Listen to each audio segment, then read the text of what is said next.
Olha, se você tem uma Bíblia, abra a Bíblia no livro do profeta Isaías, no capítulo 9, do versículo 6.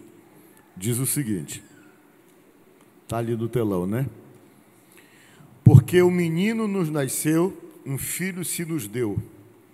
O governo está sobre os seus ombros e o seu nome será Maravilhoso, Conselheiro, Deus Forte, Pai da Eternidade e Príncipe da Paz. Amém?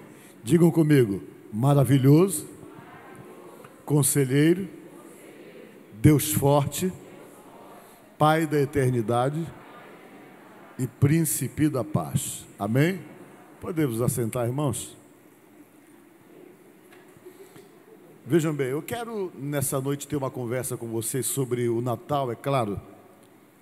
E tem muita coisa que precisa ser explicado, né? Vejam bem, esse momento do nascimento de Jesus era muito esperado. Os profetas falaram, os profetas comentaram sobre a vinda do Messias, e havia toda uma expectativa, porque os próprios profetas e o povo de Israel sabia que a vinda de Jesus, a vinda do Salvador, estabeleceria exatamente um novo tempo na história da própria humanidade. Por isso era esperado com muita expectativa. Mas a maioria das pessoas naquela época não sabiam de nada, irmãos. Eles não tinham nenhum conhecimento com respeito a como as coisas deveriam acontecer, o que deveria acontecer, como é que as coisas deveriam se desenvolver, porque geralmente o conhecimento que era dado com respeito às coisas futuras, elas eram dadas mais aos profetas, era passado alguma coisa, mas aqueles que eram de fato envolvidos com todas as profecias de Deus, é que tinham essa expectativa, que tinham a espera desse momento, exatamente em que o Salvador viria ao mundo. Aí apareceu um profeta messiânico, e esse profeta se chama Isaías, que foi o que nós lemos o livro dele. E ele começou a falar sobre Jesus, vejam só, há 700 anos antes de Jesus vir à terra. Ele não disse, olha, vai vir um homem que vai ser assim, assim, assim, ano que vem, ou daqui a 5 anos, ou daqui a 10 anos, não. Ele deu uma profecia que demorou 700 anos para poder acontecer, quando ele falou sobre Jesus. Vejam bem, 700 anos é muito tempo. O Brasil existe há 500 anos, a gente não tem quase nenhuma informação do que aconteceu no começo, as informações são poucas. Vocês imaginam, 700 anos antes alguém chegar e dizer, olha, vai nascer um menino, esse menino vai estabelecer um novo tempo, ele vai salvar a humanidade, ele vai ser rei, ele vai ser o príncipe da paz, e você então começa a falar do atributo de uma pessoa que deverá vir ao mundo, e isso você está falando 700 anos antes de acontecer. Todas essas coisas só faz o quê? Nos dá o entendimento e a compreensão de que a palavra de Deus, ela é verdadeira e que são palavras reveladas e que não gera confusão na cabeça da pessoa. Por quê? Porque são profecias que se cumpriram. E quando você pega os livros da Bíblia, esses livros não foi todo mundo que sentou para poder escrever, não. Quando os apóstolos escreveram os evangelhos, eles não sentaram junto para dizer, olha, vamos escrever aqui e entrar de acordo com aquilo que nós estamos escrevendo. Não, eles escreveram em tempo totalmente diferente. Foram cartas que foram feitas especialmente para determinadas pessoas, que depois viraram o evangelho, e quando juntou tudo, as coisas tudo se completavam. Por quê? Porque era uma verdade, não era uma mentira, não era uma história armada e orquestrada no momento em que todo mundo sentou para poder definir uma história, não. Foram acontecimentos que alguns tinham testemunhos e tinham experiência para poder contar. E nesse caso aqui o profeta chegou e disse, olha gente, ele vai nascer, ele falou, 700 anos antes. Quando os judeus olhavam para esse livro do profeta Isaías, eles não entendiam nadinha.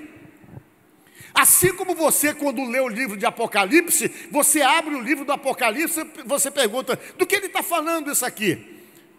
Você pergunta, que cavalo é esse que fala que vai ter um cavalo dessa cor? Que dragão é esse que vai surgir do mar? E você vê um monte de palavras proféticas figurativas que você fica assim como que moendo o seu cérebro para tentar compreender, para poder interpretar o que vai acontecer. E na verdade você Tira deduções, porque na verdade só vai ficar claro tudo quando as coisas acontecerem. Assim era no tempo do profeta Isaías. Quando ele falou essas palavras aí, que vocês leram comigo, o povo lia e dizia: mas o que quer dizer isso aí? Porque o menino não nasceu? Quem é que nasceu? O pessoal perguntava e ficava confuso, por quê? Porque como não tinha acontecido, esse livro e esse profeta falava de coisas futuras que se concretizaram 700 anos depois. Todo mundo ficava assim, muito bem sem entender, mas era a palavra de Deus, que já alertava, que já avisava: olha, vai vir um Salvador, vai vir aquele que vai salvar a humanidade. E quando se completou os 700 anos, se confirmou o que ele falou. Maria ficou grávida, vocês sabem que foi uma obra do Espírito Santo. A Bíblia diz que quando José tomou conhecimento que ela estava grávida, ele quis deixá-la secretamente. Por quê? Porque ele sabia que o filho não era dele. Ele se constrangeu e quis deixar Maria secretamente. Por que ele quis deixar Maria secretamente? Porque se ele falasse que ela estava grávida e que o filho não era dele, a lei de Moisés dizia que ela poderia ser morta por apedrejamento, que era assim que era a lei. Tal pecado era punido com apedrejamento. E ele, para poder preservar ela, para não vê-la sofrer danos, mesmo sabendo que o filho que estava ali não era dele, ele ficou quieto. Diz a Bíblia que ele intentou deixá-la secretamente, sem ninguém saber, para poder preservá-la e para não criar uma situação para que ela não fosse apedrejada.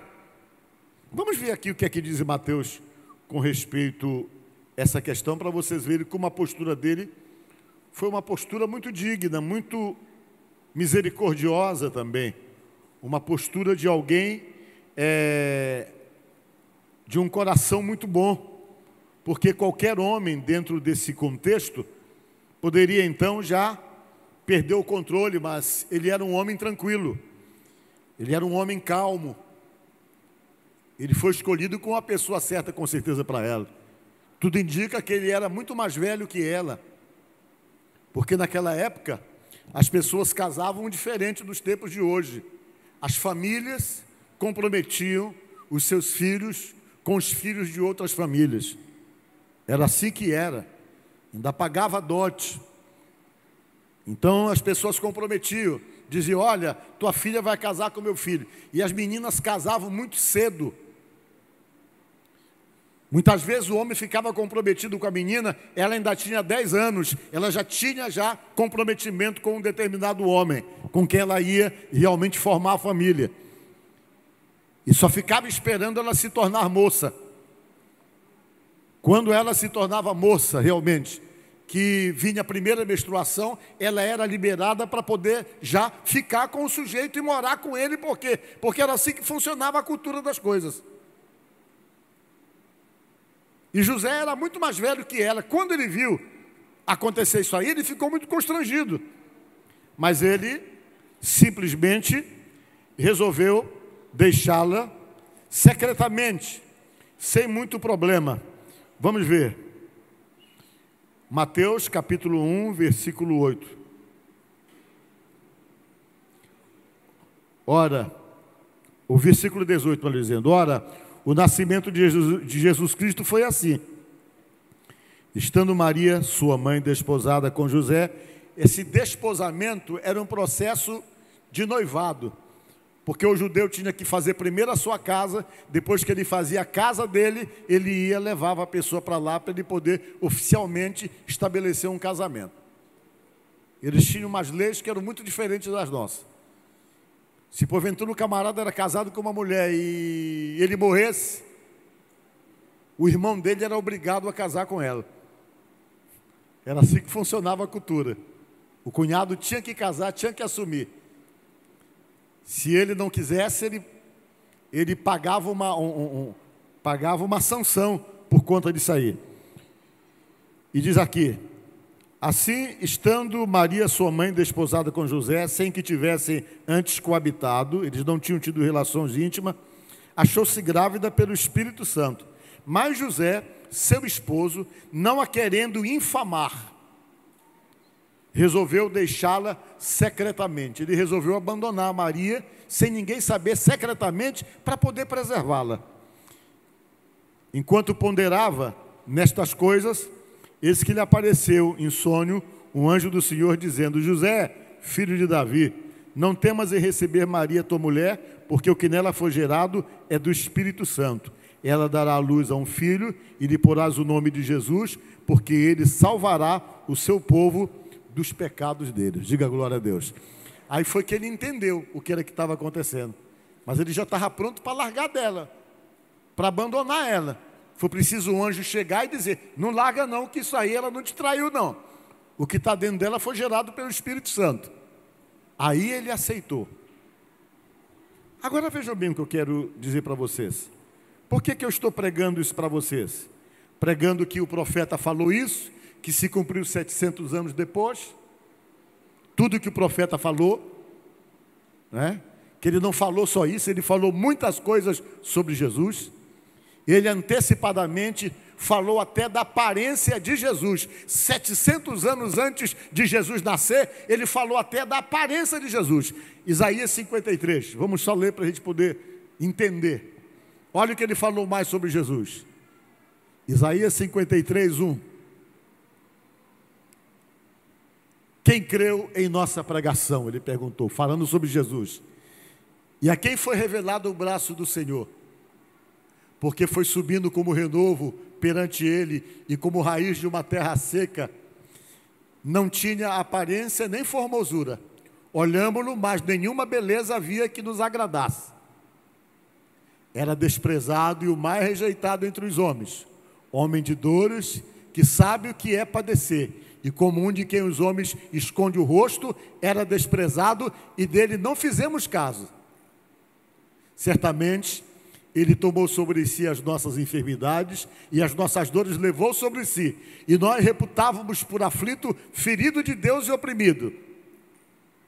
Mas ele foi transpassado pelas nossas transgressões e moído pelas nossas iniquidades. O castigo que nos traz a paz estava sobre ele, e pelas suas pisaduras somos sarados. Diga glória a Deus.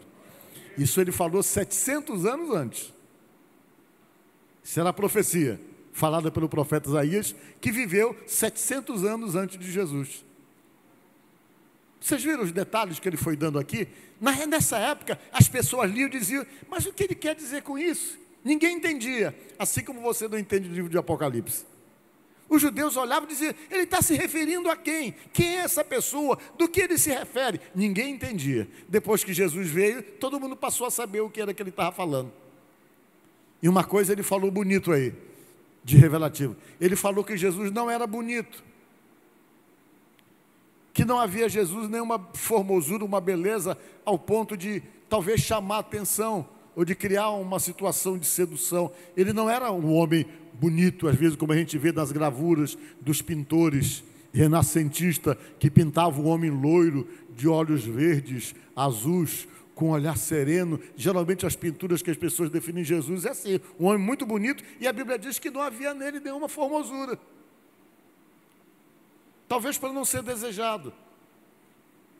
Mas a Bíblia diz uma coisa, que ele era forte. Ele era muito forte. Deveria ser alto e forte.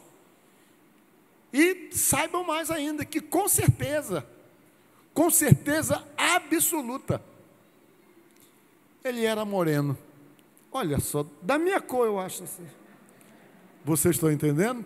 Ele não era branco. Por quê? Porque naquela região, nessa época, os judeus não eram brancos. Eles são brancos hoje, depois da diáspora, que eles saíram de lá, que se misturaram com os europeus, eles ficaram claros. Mas o povo daquela região é a região africana. As pessoas eram morenas ali, as pessoas nativas do lugar. E tudo indica que ele era moreno, mas era forte.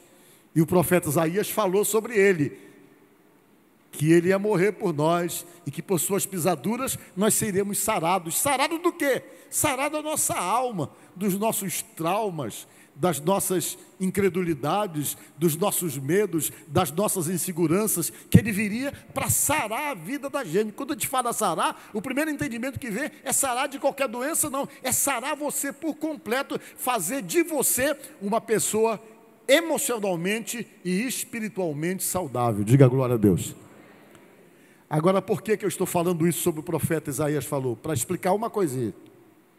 Da mesma forma como ninguém entendia isso aí há 700 anos atrás, ou há 2.700 anos atrás, da mesma forma a Bíblia hoje fala no Apocalipse que Jesus vai voltar de novo. Da mesma forma. A Bíblia está dizendo que Jesus vai voltar, que Ele vai voltar, que Ele vai voltar. São vários textos da Bíblia dizendo Ele vai voltar. E o que é mais intrigante para muitas pessoas é que todas as profecias estão se cumprindo.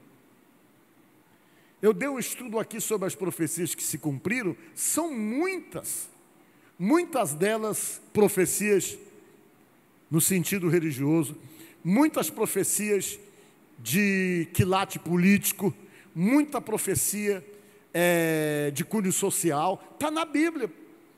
Quem veio domingo de manhã participar do estudo comigo percebeu isso aí. Eu acho que eu vou até falar de noite também, para todo mundo perceber, saber dessas histórias. E está cheio de profecia que se cumpriu na área política, na área social, na área religiosa. Todas essas coisas que nós estamos vendo acontecer aí, já era previsto por Jesus, e nós estamos vivendo um momento, que esse momento é o momento, mais uma vez, que antecede essa volta dele, essa segunda volta que nós estamos esperando, que a Bíblia diz que ele não vai descer da terra. Essa volta que nós estamos esperando, ele vai vir e vai nos receber nos ares, diz a Bíblia. Tudo está se desenhando como diz a Bíblia. Está batendo tudinho com as palavras proféticas escritas por profetas em tempos diferentes, que não dá nem para dizer que o pessoal se sentou para escrever e concordar a mesma coisa, porque são coisas escritas de ano para ano, se confirmando que Deus realmente falou através dos profetas. Jesus está voltando. Toda essa situação, todo esse caos social que nós vivemos, toda essa situação política que o mundo vive agora, tudo isso está previsto. Todo esse avanço tecnológico, a Bíblia diz que está previsto. Vocês sabem, foi o que falou o profeta Daniel? Que no final dos tempos, o saber se multiplicaria, diz a palavra de Deus. Vê se tu acha aí, em Daniel, que o saber se multiplicaria, que a ciência se multiplicaria, diz a Bíblia. E nós estamos vivendo essa realidade hoje. Hoje nós estamos vivendo isso que foi falado pelo profeta Daniel. Estava lendo um dia desses que fizeram uma experiência.